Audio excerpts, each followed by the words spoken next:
Hello दोस्तों, एक बार फिर से आप सभी का स्वागत है आपके अपनी यूट्यूब चैनल सिकंदर क्लासेस पर। आज हम लोग क्लास 10th के सोशल साइंस का 40 ऑब्जेक्टिव क्वेश्चन को देखेंगे। सोशल साइंस के 40 ऑब्जेक्टिव क्वेश्चन को देखेंगे जो एग्जाम के लिए बहुत महत्वपूर्ण है। सामाजिक विज्ञान के 40 ऑब्जेक्टिव क्वेश्चन देखेंगे जो एग्जाम के लिए बहुत महत्वपूर्ण है। कई एक बार पूछा हुआ है और आने वाले एग्जाम में पूछा जाएगा।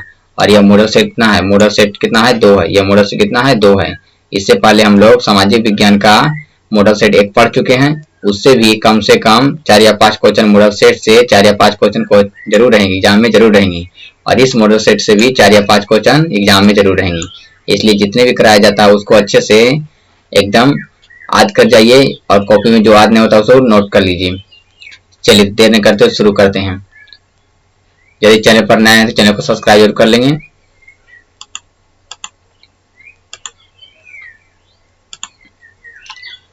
पहला क्वेश्चन आप लोग को स्क्रीन पर दिखाई दे रहा है। सन 1870 ईस्वी में फ्रांस और प्रसा के बीच युद्ध कहाँ हुआ था? 1870 ईस्वी में जो युद्ध हुआ था फ्रांस और प्रसा के बीच, वह युद्ध कहाँ हुआ था? वह युद्ध कहाँ हुआ था? जल्दी से इसका बता दीजिए। अब कोशिश कीजिएगा कि आप लोग पहले आंसर बताने का, कमेंट बॉक्स में आंसर बताने का, उसके बाद हम फिर बताएंगे। सन 1870 ईस्वी में फ्रांस और प्रसा के बीच युद्ध कहाँ हुआ था? कहाँ हुआ था? कहाँ हुआ था? तो कहाँ हुआ था? तो सेडाउन में। कहाँ हुआ था? सेडाउन में। कहाँ हुआ था? सेडाउन में। और जिसमें फ्रांस की हार हुई थी और प्रसा की जीत हुई थी। तो ये भी पूछ सकता है कि सन 1870 ईस्वी में सेडाउन का युद्ध था, उसमें किसकी जीत हुई थी? तो प्रसा की क्या हुई थी? जीत हुई थी। प्रसा की जीत हुई थी और फ्रांस से क्या हुई थी? हार हुई थी। चलिए आगे बढ़ते अगले क्वेश्चन की ओर। ये सभी क्वेश्चन एग्जाम के लिए बहुत महत्वपूर्ण है। जालवेरिन एक संस्था थी। जालवेरिन जो एक संस्था थी तो वह क्या चीज का संस्था था? जालवेरिन जो एक संस्था थी वह क्या चीज का संस्था था? क्रांतिकारियों का, कि व्यापारियों का, कि विद्वानों का, कि पादरी का? जल्दी से इसका आंसर आप लोग बता दीजिए। क्या चीज का संस्था था?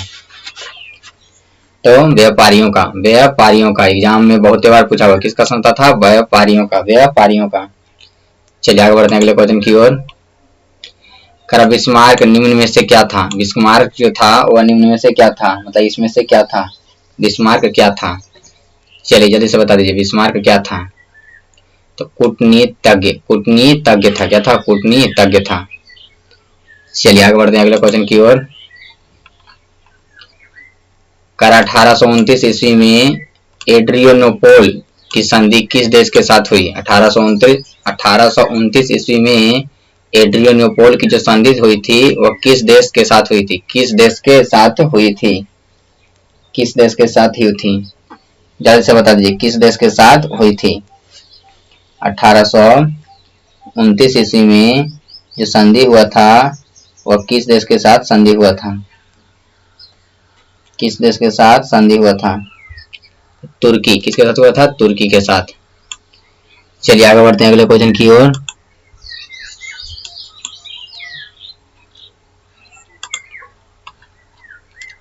इंग्लैंड एवं जर्मनी के एकीकरण के विरुद्ध निम्न में से कौन था? इंग्लैंड और जर्मनी के एकीकरण के विरुद्ध कौन सा था? निम्न में से कौन था? इंग्लैंड और जर्मनी के एकीकरण के विरुद्ध निम्नलिखित में से कौन था? कौन तो था जो विरोधी था? कौन विरोधी था? जल्दी से बता दीजिए कौन विरोधी था? कौन विरोधी था? तो कौन था? तो ऑस्ट्रिया। ऑस्ट्रिया जो था क्या था? विरोधी था। ऑस्ट्रिया क्या था? विरोधी था। चलिए आगे बढ़ते अगले क्वेश्चन की ओर। फ्रैंकफर्ट की संधि कब हुई? फ्रैंकफर्ट की जो संधि है वो कब हुई थी? फ्रैंकफर्ट की संधि कब हुई थी? चलिए जल्दी से बता दीजिए फ्रैंकफर्ट की संधि कब हुई थी? जल्दी से बता दीजिए फ्रैंकफर्ट की संधि कब हुई थी? कब हुई थी? जल्दी से बताने का प्रयास करें। फ्रैंकफर्ट की संधि कब हुई थी?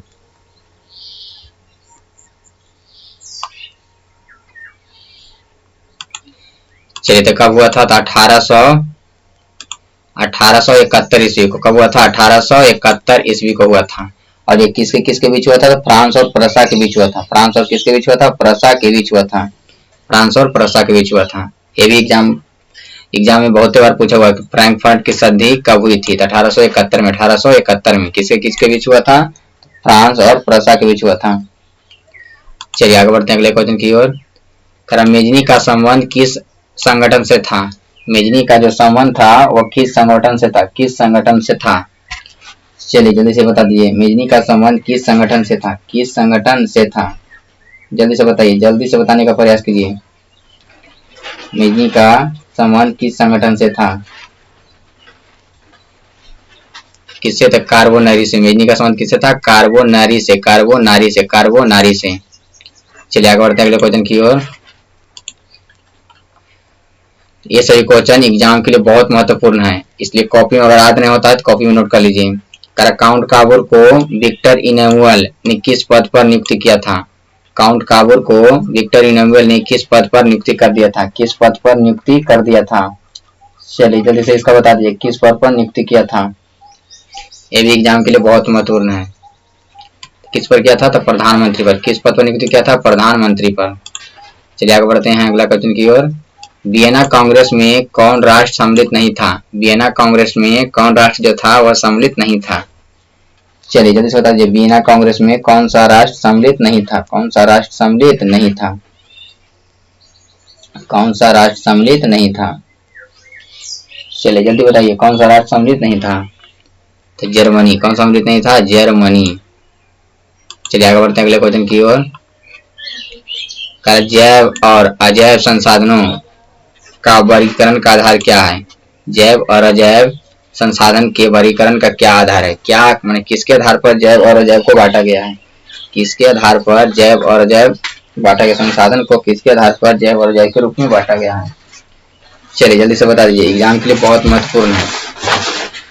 जल्दी से बता दीजिए, किसके आधार पर बांटा गया है? किसके आधार पर बांटा गया है? किसके आधार पर बांटा गया है? किसके आधार पर बांटा गया? जल्दी बता दीजिए, किसके आधार पर बांटा गया है? तो उत्पत्ति के आधार पर। किसके आधार पर? उत्पत्ति के आधार पर। चलिए आगे बढ़ते हैं अगले क्वेश्चन की ओर। कारण निम्नलिखित में कौन प्राकृतिक संसाधन नहीं है? इनमें से कौन जो है प्राकृतिक संसाधन नहीं है? प्राकृतिक संसाधन नहीं है। चलिए जल्दी से बता दीजिए, कौन नहीं है? वन, नदियां, खनिज, नगर। कौन नहीं है? जल्दी बता दीजिए, कौन नहीं है? तो नगर। कौन नहीं है? नगर। चलिए आगे बढ़ते हैं अगले क्वेश्चन की ओर। प्रथम पृथ्वी सम्मेलन किस देश में आयोजित किया गया था? प्रथम पृथ्वी सम्मेलन था वो कौन सा देश में आयोजित हुआ था? चलिए जल्दी से बता दीजिए, किस में? अमेरिका में, कि भारत में, कि जापान में, कि ब्राजील में? किस में आयोजित हुआ था? प्रथम पृथ्वी सम्मेलन किस में आयोजित हुआ? जल्दी से बता दीजिए, किसमें हुआ था? तो ब्राजील में। किसमें हुआ था? ब्राजील में। चलिए आगे बढ़ते अगले क्वेश्चन की ओर। बांधों में जल किस संसाधन वर्ग का अंतर्गत है? बांधों में जल किस संसाधन के अंतर्गत आता है? किसमें? तो संचित में। किसमें? संचित में। चलिए आगे बढ़ते अगले क्वेश्चन की ओर। स्वामित्व के आधार पर संसाधन को कितने वर्गों में बांटा गया? कितने प्रकार के होते हैं? स्वामित्व के आधार पर संसाधन जो है कई प्रकार के होता है? चलिए जल्दी से बता दीजिए, कई प्रकार के होता है? तो 4 प्रकार। कई प्रकार के? 4 प्रकार के। चलिए आगे बढ़ते हैं अगले क्वेश्चन की ओर। संसाधन नियोजन के कितने स्तर हैं? संसाधन नियोजन के कितने स्तर हैं? जल्दी से बता दीजिए, संसाधन नियोजन के कितने स्तर हैं? तो 3 स्तर है। क्या स्तर है? 3 स्तर। चलिए आगे बढ़ते हैं अगले क्वेश्चन की ओर। तृतीय पृथ्वी सम्मेलन कहाँ हुआ था? तृतीय जो पृथ्वी सम्मेलन था वह कहाँ हुआ था? चलिए जल्दी से बता दीजिए, तृतीय पृथ्वी सम्मेलन कहाँ हुआ था? तृतीय पृथ्वी सम्मेलन कहाँ हुआ था? जल्दी से बताने का प्रयास कीजिए, जल्दी से बताइए, तृतीय पृथ्वी सम्मेलन कहाँ हुआ था? जल्दी से बताने का प्रयास कीजिए, तृतीय पृथ्वी सम्मेलन कहाँ हुआ था? जोहान्सबर्ग में। कहाँ हुआ था? जोहान्सबर्ग में। जोहान्सबर्ग में। और ये कब हुआ था? 2002 ईस्वी को। 2002 ईस्वी को। 2000 कब हुआ था? 2 ईस्वी को। जोहान्सबर्ग अभी कहाँ है? दक्षिणी अफ्रीका में। दक्षिणी अफ्रीका में। कहेगा प्रथम पृथ्वी सम्मेलन कब हुआ था? तो 1992 में। प्रथम पृथ्वी सम्मेलन कहेगा तो 1992 को हुआ था। 1992 को हुआ था, रियो डी जेनेरो में। रियो डी जेनेरो में, जो कि ब्राजील में है। और द्वितीय पृथ्वी सम्मेलन कहेगा तो 1997 में, जो कि कहा हुआ था न्यूयॉर्क में। चलिए समझ में आ गया होगा। प्रथम कहेगा तो 1992 में, जहाँ कहा हुआ था तब ब्राजील, रियो डी जेनेरो के ब्राजील में। द्वितीय कहेगा था 1997 में, 1900 कब हुआ था 97 में, कहा हुआ था न्यूयॉर्क में। तृतीय कहेगा तो ब्राजील जोहान्सबर्ग में, कब हुआ था 2000 ईस्वी में। चलिए आगे बढ़ते हैं अगले क्वेश्चन की ओर। 1992 में पृथ्वी सम्मेलन में कितने देशों ने राष्ट्रीय अध्यक्ष शामिल हुए थे? मतलब प्रथम पृथ्वी सम्मेलन जो कि 1992 हुआ था, उसमें कितने देशों ने भाग लिया था? प्रथम पृथ्वी सम्मेलन में कितने देश भाग लिए थे? चलिए जल्दी से बता दीजिए कितने देश भाग लिए थे? 170 देश। कैसे भाग लिया था? 170 देश। चलिए आगे बढ़ते हैं अगले क्वेश्चन की ओर। चिपको आंदोलन के प्रेरणा थे? चिपको आंदोलन के शुरुआत किसने किया था? या प्रेनेता थे? कौन थे प्रेनेता थे?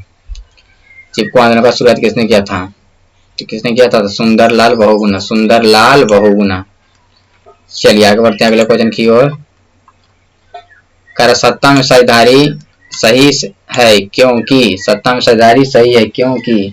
क्यों जो है सत्ता में साझेदारी सही है, इसका क्या कारण है कि सत्ता में साझेदारी सही है? चलिए जल्दी से बता दीजिए क्या है साझेदारी सही है, जल्दी से बताने का प्रयास कीजिए, क्यों सही है? चलिए क्यों सही है जल्दी से बता दीजिए क्यों सही है? तो यह जो है विविधता को अपने में समेट लेती है। अपने में क्या करती है? समेट लेती है। चलिए आगे बढ़ते हैं अगले क्वेश्चन की ओर। इंडिका पुस्तक के लेखक कौन है? इंडिका जो पुस्तक है उसके लेखक कौन है? इंडिका पुस्तक के लेखक कौन है? जल्दी से बता दीजिए इंडिका पुस्तक के लेखक कौन है? जल्दी बताइए इंडिका पुस्तक के लेखक कौन है? इंडिका जो लेखक है पुस्तक है उसके लेखक कौन है? तो मेगास्थनीज। इंडिका के लेखक कौन है? मेगास्थनीज। चलिए आगे बढ़ते हैं अगले क्वेश्चन की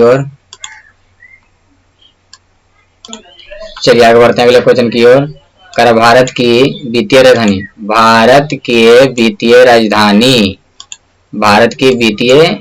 कहलाती है। यानी किसको भारत की वित्तीय राजधानी कहा जाता है?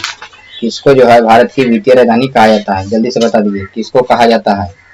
भारत की वित्तीय राजधानी किसको कहा जाता है? जल्दी से बताने का प्रयास कीजिए। किसको कहा जाता है? तो मुंबई को। किसको कहा जाता है? मुंबई को। किसको कहा जाता है? मुंबई को। चलिए आगे बढ़ते हैं अगले क्वेश्चन की ओर। 15वीं लोकसभा में महिलाओं सदस्यों की कुल संख्या कितनी थी? 15वीं जो लोकसभा था उसमें महिलाओं की संख्या कितनी थी? चलिए जल्दी से बता दीजिए 15वीं लोकसभा में महिलाओं की संख्या कितनी थी? 15वीं लोकसभा में महिलाओं की संख्या कितनी थी? जल्दी से बताइए, जल्दी से बताने का प्रयास कीजिए।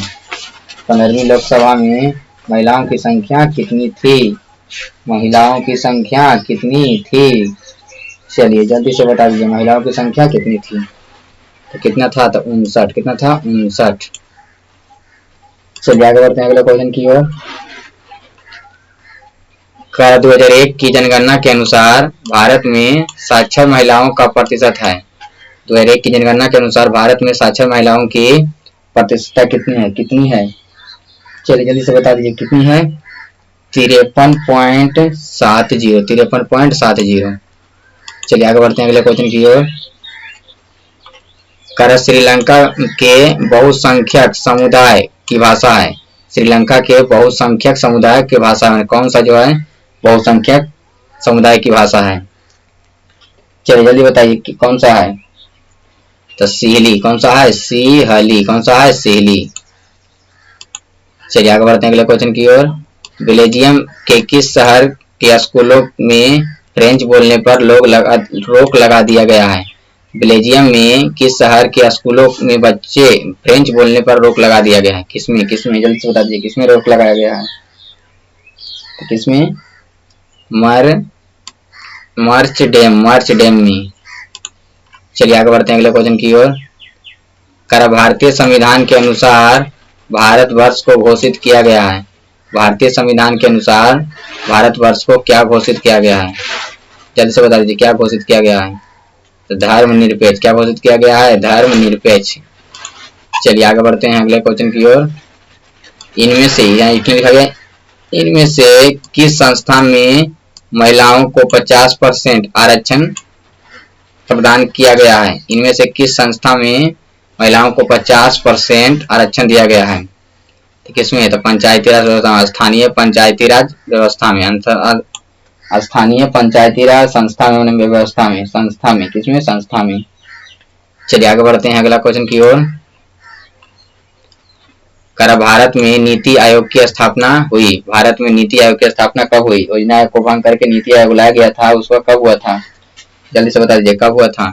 2015 को। 2015 को, 1 जनवरी 2015 को, 1 जनवरी 2015 को। ऐसे कहेगा अध्यक्ष कौन थे? प्रधानमंत्री होते हैं। नीति आयोग के अध्यक्ष कौन होते हैं? प्रधानमंत्री, जो कि नरेंद्र मोदी थे।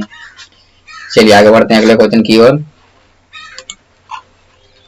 अगला क्वेश्चन का, निम्न में से किसे पिछड़ा वर्ग कहा जाता है? निम्न में से किसे पिछड़ा वर्ग कहा जाता है? पिछड़ा राज्य कहा जाता है? किस पिछड़ा राज्य कहा जाता है?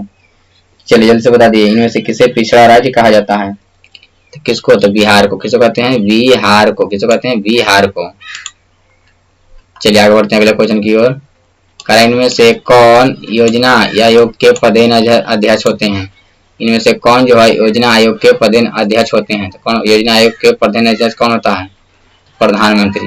योजना आयोग के पदेन अध्यक्ष कौन होते हैं? प्रधानमंत्री। और नीति आयोग के पदेन अध्यक्ष कौन होते हैं? प्रधानमंत्री होते हैं।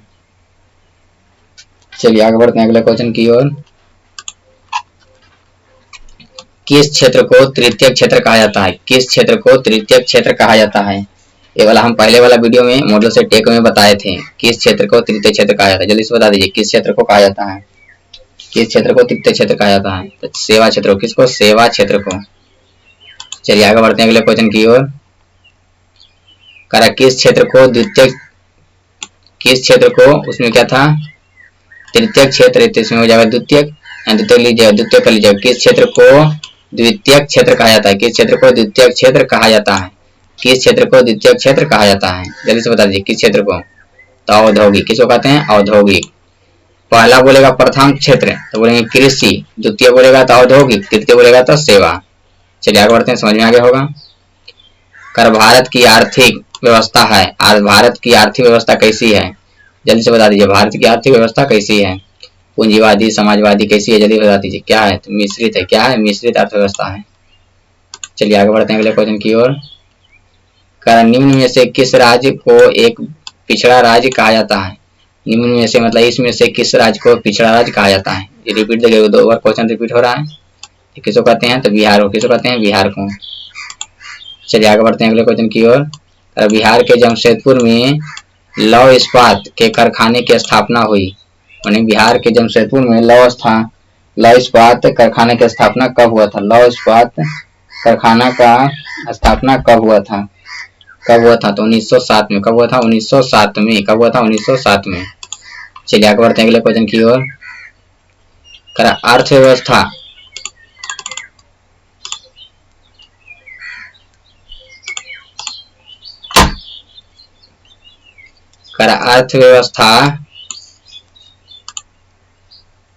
अर्थव्यवस्था के मुख्य प्रकार हैं। अर्थव्यवस्था के मुख्य कितने प्रकार हैं?